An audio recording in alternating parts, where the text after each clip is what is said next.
कांदिवली पश्चिम के गांधी नगर स्लम का विकास कार्य करने हेतु जय हिंद गांधीनगर सहकारी गृह निर्माण संस्था से जुड़े नागरिकों ने श्याम सत्संग भवन में आयोजित मतदान कार्यक्रम में बड़ी संख्या में भाग लिया। जय हिंद गांधीनगर सहकारी गृह निर्माण संस्था से जुड़े नागरिकों ने लगभग 90% मतदान रूपारेल बिल्डर के समर्थन में किया। भारी संख्या मतदान किया।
कि गांधीनगर गणेश नगर का ये दुर्भाग्यपूर्ण है कि हमेशा यहाँ का जो रीडेवलपमेंट स्लम डेवलपमेंट है, सारे स्कीम हमेशा नेताओं की गंदी राजनीति का शिकार होता है।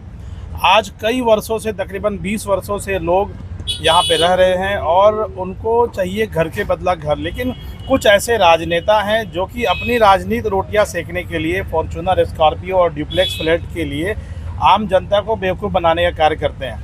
जिस तरह से मांझी नगर सेवक वार्ड नंबर 31 और 20 के बिल्डर को पहले लाते हैं, बिल्डर का फिर विरोध करवाते हैं, फिर एक मोटी रकम लेके, चाहे स्कॉर्पियो हो, फॉर्चूनर हो या बंगले लेकर सेटलमेंट करते हैं, फिर दूसरी कश्ती पे सवार हो जाते हैं। तो मैं जनता से ये अपील करूँगा कि आपके बाद भावरेकर नगर का जो है ना स्लम वहाँ बना, बावजूद आज वहाँ पर बिल्डिंगें बन गई, लोग अपने घरों के चले गए।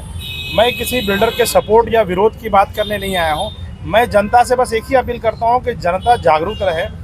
जो भी बिल्डर पात्रता करके घर देता है, शिफ्टिंग करके देता है, आज जो हमारी लड़ाई थी, क्योंकि हम लोग भी बिल्डर के खिलाफ आज पिछले 10 वर्षों से लड़ रहे थे, लेकिन जब हमारी लड़ाई कोई फॉर्चूनर स्कॉर्पियो की नहीं थी कि हमें फॉर्चूनर चाहिए, स्कॉर्पियो चाहिए।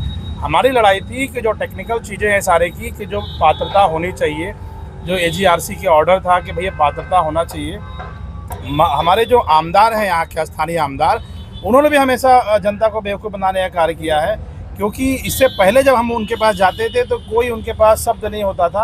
आज अगर ये स्कीम लटका है या लोग परेशान हैं तो इसके जिम्मेदार कहीं ना कहीं सत्ता पक्ष के लोग हैं, जो हमेशा जनता का इलेक्शन के वक्त दुरुपयोग करते हैं और एक लेटर देकर जनता को बेवकूफ़ बनाने का कार्य करते हैं। और आज मेरी एक ही लोगों से अपील है कि अपने घरों का जो है पात्रता निश्चित कराएँ, ताकि आपको घर के बदला घर मिल सके। सर, आज के इस मुहिम में आप भी शामिल हैं क्या? देखिए, मैं जनता के साथ हूँ, मैं किसी डेवलपर या किसी नेता की इसमें नहीं हूँ। मेरा एक ही सोचना है कि आम जनता को घर मिले। जैसे कि सिद्धि विनायक में मैं आज पिछले 10 वर्षों से हमारा ये था कि वहाँ पात्रता हो, आज वहाँ पर 75% पात्रता हो गई। मैं खुद उसमें पात्रता हुआ, मेरे साथ जितने लोग थे देखिए, मैं फिर से बता रहा हूँ कि मेरी लड़ाई या हमारे साथियों की लड़ाई किसी लालच में नहीं थी। आज चाहे कमरू भाई हो, चाहे वो कामता पाल हो, जाकिर भाई हो, या हमारे फारूक भाई हैं, ये सबकी जो लड़ाई थी एक ही थी कि घर जनता को घर के बदला घर मिले, और वो दिख रहा होते हुए दिख रहा है। सर, आज के विरोध में जो विरोधी लोग थे, क्या उनका घर पात्र हुआ है? देखिए, अब जिनका पात्रता हुआ है एज पर द सारे रूल्स, वो अंदर जा गए हैं, वोटिंग करने गए हैं, वोटिंग दे रहे हैं, वोट का अधिकार है। और यही SRA का आदेश था कि आप अंदर जाएं, आप AGM लगाएं, वोटिंग करें और बिल्डर को नियुक्त करें। आप जिसको बिल्डर को नियुक्त करना चाहते उसको नियुक्त करें, चाहे वो श्रेया बिल्डर हो, चाहे कोनार्क हो, चाहे रूपारेल हो, जिसको आपको अच्छा लगे। ये लोकतांत्रिक प्रक्रिया है, जिसको SRA ने, हाई कोर्ट ने लिख के दिया था कि आप AGRC ने लिख के दिया था कि इसमें पात्रता निश्चित हो। और आज तकरीबन 900 लोग पात्र हुए हैं, 250 लोग प्रोसेस में हैं, 50 लोग डॉक्यूमेंट्स का अभाव से वो पेपर नहीं जमा किए, और 250 लोग हमारे आमदार साहब ने जो है ना लेटर डाल के लेकिन डॉक्यूमेंट नहीं डाले हैं। अब एक विधायक के लेटर से अगर पात्रता होता तो मैं माननीय अबू आसिम आजमी से रिक्वेस्ट करता कि आप भी लेटर दे दीजिए, वो तो लेटर का अंबार लगा दे मेरे बोलने पे। लेकिन पात्रता एक प्रक्रिया है, डॉक्यूमेंट्स की प्रक्रिया है, उससे आपको चलना है। ये लड़ाई अपने घरों की लड़ाई है, इसमें राजनीति बिल्कुल नहीं करनी चाहिए। लोग इसका राजनीति करते हैं, कभी वो रूपारेल के साथ होते हैं, कभी श्रेया के साथ मंच साझा करते हैं, बाद में जब डिमांड पूरी नहीं होती तो कोनार के साथ जाते हैं। तो आम पब्लिक इसमें पिस रही है, जो कि बेहद दुर्भाग्यपूर्ण है। मैं जनता से अपील करूंगा आपके माध्यम से कि लोग जागरूक हो जाएं। कोई किसी का घर नहीं खाता है, आप डॉक्यूमेंट्स जमा करें, पात्रता हो, उसके बाद आप लड़ाई लड़ें। ये मेरी आप लोगों से पहले भी आए थे, मंच साझा किया था उन्होंने श्रेया बिल्डर के साथ और आश्वासन किया था कि चच्चा हम आपके साथ हैं।